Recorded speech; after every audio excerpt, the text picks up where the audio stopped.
Good morning everyone students.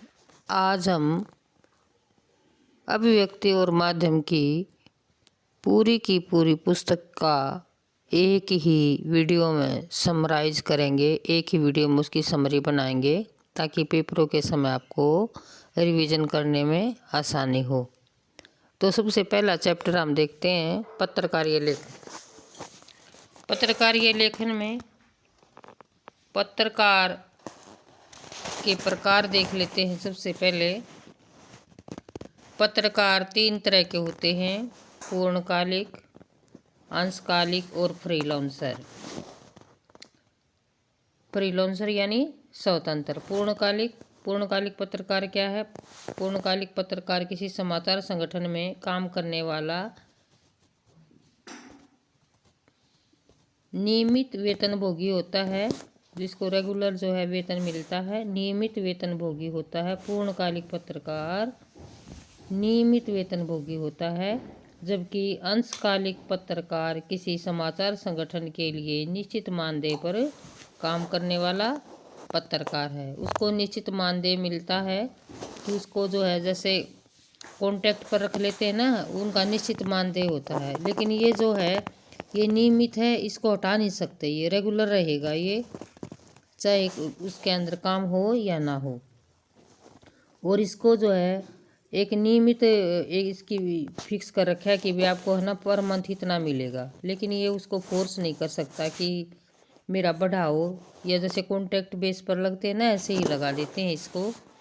और freelancer क्या होता है? फ्रीलांसर होता है कि वो पार्ट टाइम जॉब करता है। फ्रीलांसर पत्रकार का संबंध किसी खास अखबार से नहीं होता है, किसी खास अखबार से नहीं होता है। उसका संबंध जो है उसका संबंध वह अलग अलग अखबारों के लिए लिखता है। जैसे कोई भी व्यक्ति किसी खेल समाचार को लिखने में सक्षम है तो वो सभी समाचार पत्रों के लिए खेल के आधार पर रिपोर्ट करेगा। अलग अलग अखबारों के लिए लिखता है, उसका संबंध किसी एक अखबार से नहीं होता। जैसे कोई एक टीचर है और वो मैथ पढ़ाने के लिए एक पीरियड किसी स्कूल में ले लिया है, किसी स्कूल में ले लिया है, किसी स्कूल में, उसको फ्रीलांसर कहा जाता है।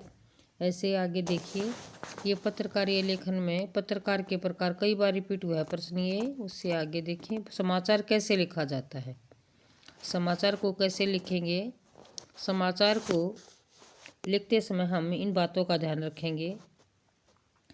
पत्रकारीय लेखन का सबसे जाना पहचाना रूप जो है समाचार लेखन है।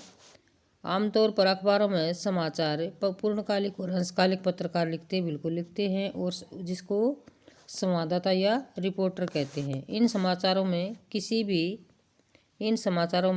भी घटना, विचार, समस्या के सबसे महत्वपूर्ण तथ्य, सूचना या जानकारी को सबसे पहले पैराग्राफ में लिखा। समाचार लिखते समय इन बातों का हम ध्यान रखेंगे कि जो मुख्य घटना है उसको पहले पैराग्राफ में लिखेंगे, उसके बाद पैराग्राफ में उससे कम महत्वपूर्ण सूचना, और तब तक यह प्रक्रिया जारी रहती है जब तक समाचार समाप्त नहीं हो जाता।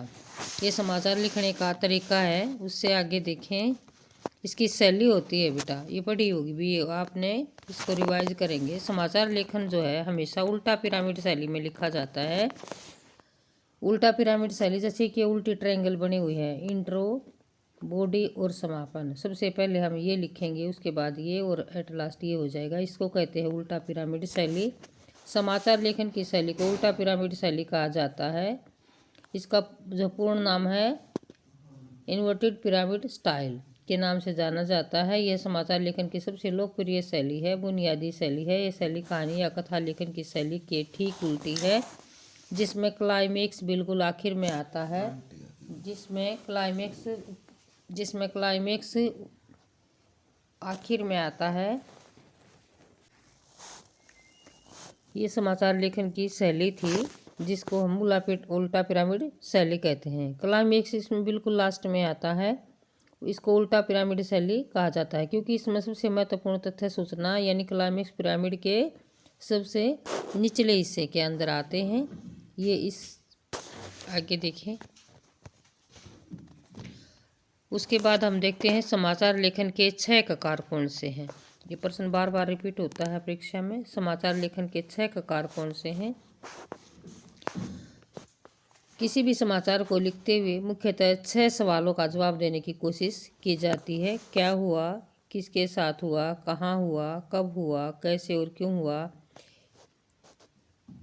किसके या कहाँ, कब, क्यों और कैसे, इन 6 ककारों के रूप में इसको जाना जाता है। इस तरह का आपकी पुस्तक में ये इस तरह का जो है फोटो दिया गया है। क्या, कौन, कहाँ, कब और कैसे, ये सारे के सारे जो है ये प्रश्न जो है शांत करता है समाचार लेखन। ये होते हैं उसके 6 ककार। उससे आगे देखें, ये जो 6 ककार मुख्य रूप से कौन से हैं? क्या, कौन, कब और कहाँ। इसके बाद समाचार की बॉडी में समापन के पहले बाकी 2 ककार कैसे और क्यों का भी जवाब दिया जाता है। इसलिए टोटली ये 6 ककार हो जाते हैं। इससे आगे देखें, अच्छा लेखन करते समय हम किन बातों का ध्यान रखेंगे? अच्छे लेखन के लिए ध्यान में देने योग्य ये बातें हैं। छोटे वाक्य लिखने हैं हमने। जटिल वाक्य की तुलना में सरल वाक्य की संरचना को वरीयता देनी है। आम बोलचाल की भाषा और शब्दों का इस्तेमाल करना है। गैर जरूरी शब्दों से बचना है। शब्दों को उनके वास्तविक अर्थ को समझकर ही प्रयोग करना है। और अच्छा लेखन के लिए अच्छा पढ़ना भी जरूरी है। जाने माने लेखकों की रचना पढ़िए और लेखन में भी विविधता लाने के लिए छोटे छोटे वाक्यों का प्रयोग करिए। ये था अच्छा लेखन करते समय हम किन बातों का ध्यान रखेंगे। ये प्रश्न बनता है इसमें से। अगर आगे देखेंगे,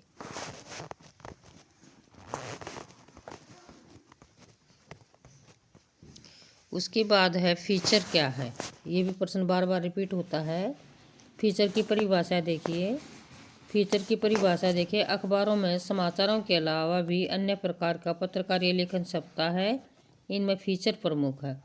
समाचार और फीचर के बीच में अंतर स्पष्ट होता है। फीचर क्या है? फीचर की परिभाषा ये है, फीचर एक सुव्यवस्थित, सृजनात्मक और आत्मनिष्ठ लेखन है जिसका उद्देश्य पाठकों को सूचना देने, शिक्षित करने के साथ साथ मुख्य रूप से उनका मनोरंजन करना होता है। पूरी की पूरी लाइन जो है अभिव्यक्ति माध्यम के NCERT से है और ये इसकी सटीक परिभाषा है। फीचर समाचारों की तरह पाठकों को भी तत्कालीन घटनाक्रम से अवगत नहीं कराता है। फीचर जो है ये तत्कालीन सूचनाओं को अवगत कराने का नहीं है, वो समाचार होता है। फीचर जो है इस प्रकार की सूचनाएं उपलब्ध नहीं कराता है। उससे आगे देखें, उसके बाद है फीचर लिखते समय फीचर की शैली कैसी होती है। फीचर की शैली जो है, फीचर की लेखन शैली के बारे में हम बताएंगे। फीचर की लेखन शैली समाचार लेखन की शैली से अलग होती है।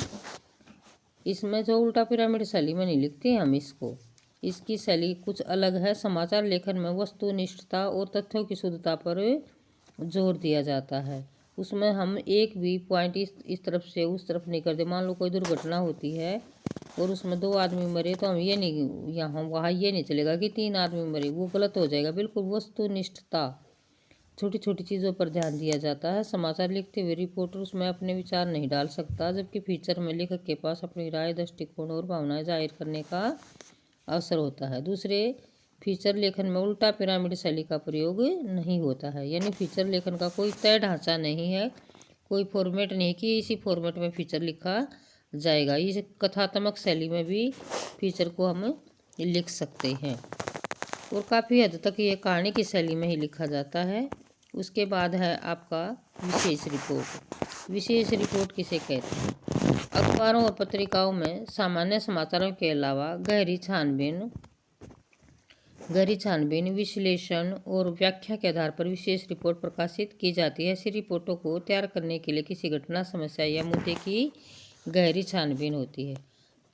क्या होता है? गहरी छानबीन। विशेष रिपोर्ट के अंदर विश्लेषण भी होता है और व्याख्या भी होती है। उसको एनालाइज करते हैं, फिर उसकी व्याख्या करते हैं, फिर विशेष रिपोर्ट प्रकाशित होती है। ऐसी रिपोर्टों को तैयार करने के लिए किसी घटना, समस्या या मुद्दे की गहरी छानबीन होती है, तब जाके विशेष रिपोर्ट बनती है।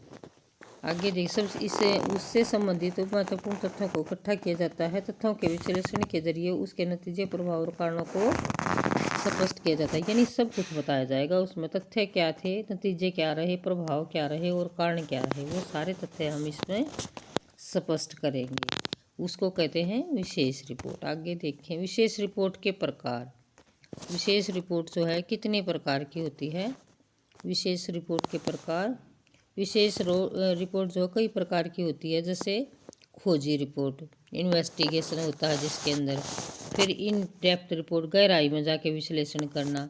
विश्लेषणात्मक रिपोर्ट, फिर उसका विवरण देना, एक्सप्लेन करना उसको। ये सारे जो है इन रिपोर्टों के प्रमुख प्रकार हैं। सबको अलग अलग से एक नंबर में भी आपसे पूछ सकता है। देखो खोजी रिपोर्ट में क्या है, रिपोर्टर मौलिक शोध और छानबीन के जरिए ऐसी सूचनाएं या तथ्य आपके सामने लाता है जो सार्वजनिक तौर पर पहले से उपलब्ध नहीं थे। खोज कर लाता है, कोई शोध हुआ है, जैसे कोई मेडिकल के उसमें हुआ है, या किसी भी जो है ये अंतरिक्ष वगैरह के बारे में कोई शोध हुआ है मौलिक रूप से, उसका विश्लेषण करता है, वो खोजी रिपोर्ट में आता है। कोई जैसे किसी स्कैम का भंडाफोड़ करता है, खोजी रिपोर्ट का इस्तेमाल आमतौर पर भ्रष्टाचार, अनियमितताओं और गड़बड़ियों को भी उजागर करने के काम आता है। उसके बाद अगला देखो, अगला है in depth report. In depth report में क्या होता है कि सार्वजनिक तौर पर उपलब्ध तथ्यों, सूचनाओं तथा आंकड़ों की गहरी छानबीन की जाती है और उसके आधार पर किसी घटना, समस्या या मुद्दे से जुड़े महत्वपूर्ण पहलुओं को सामने ला जाता है। छानबीन गहराई में जाके छानबीन करते हैं।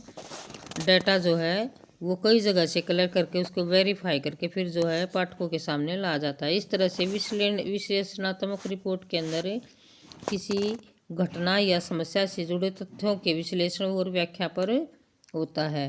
कैसे? जबकि विवरणात्मक रिपोर्ट किसी घटना या समस्या के विस्तृत और बारीक विवरण को प्रस्तुत करने की कोशिश करती है। आगे देखें, ये थी रिपोर्ट के प्रकार। विशेष रिपोर्ट क्या है और ये रिपोर्ट के प्रकार। उसके बाद है विचारपरक लेख। विचारपरक लेखन कौन सा होता है?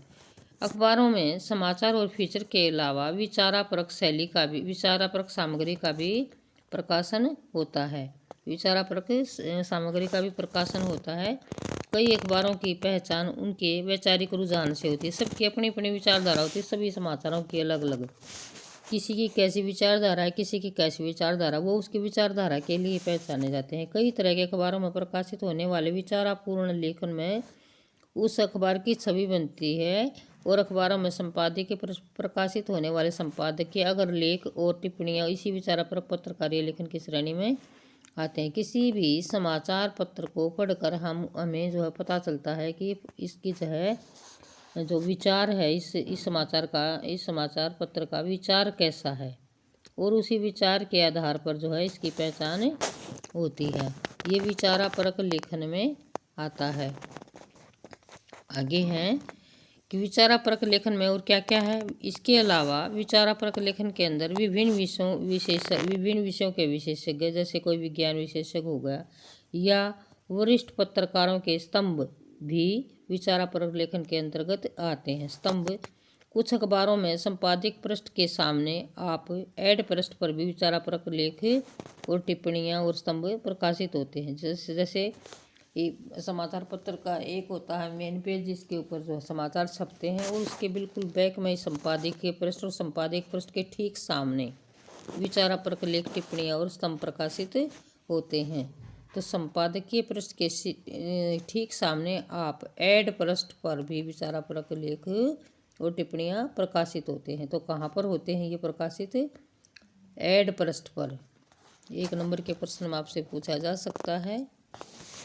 आगे देखें भाई, एक और प्रश्न है, संपादकीय लेखन क्या? फिर संपादकीय लेखन किसी भी अखबार को, अगर आप समाचार पत्र को आप उठाओगे, मान लो आपके पास 4-5 समाचार पत्र हैं और अब आप उनको उठाते हो, तो आपको पता चलेगा कि जो है इस समाचार पत्र का जो संपादक है उसकी विचारधारा कैसी है, उसको पढ़ते ही आपको पता चल जाएगा, और वही उसकी आवाज़ मानी जाती है।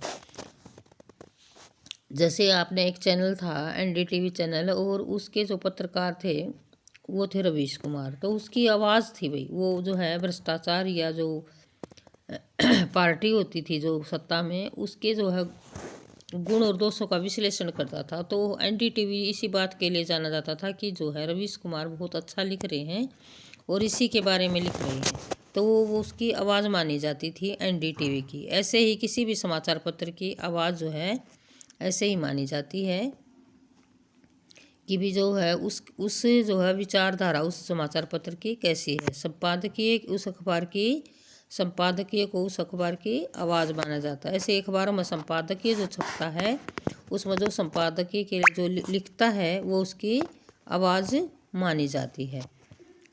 संपादकीय के जरिए अखबार किसी घटना, समस्या, मुद्दे के प्रति अपनी राय प्रकट करती है कि उनकी राय उनके प्रति कैसी है, वो उसकी इमेज होती है। संपादकीय किसी व्यक्ति विशेष का प्रचार नहीं होता है, किसी विशेष व्यक्ति का नहीं, उन सब लोगों की विचारधारा होती है।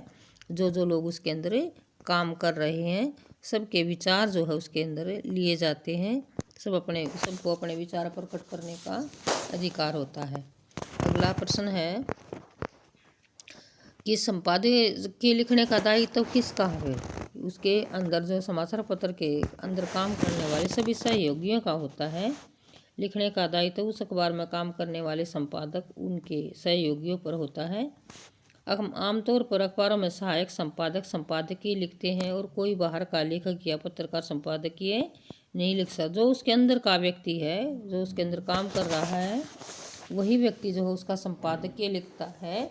और हिंदी के अखबारों में कुछ में 3 और कुछ में 2 और कुछ में केवल एक ही संपादकीय प्रकाशित होता है। तो वो अखबार वाले जो संपादक हैं उनके ऊपर डिपेंड करता है कि वो 3 छापेंगे, 2 छापेंगे या 1 छापेंगे।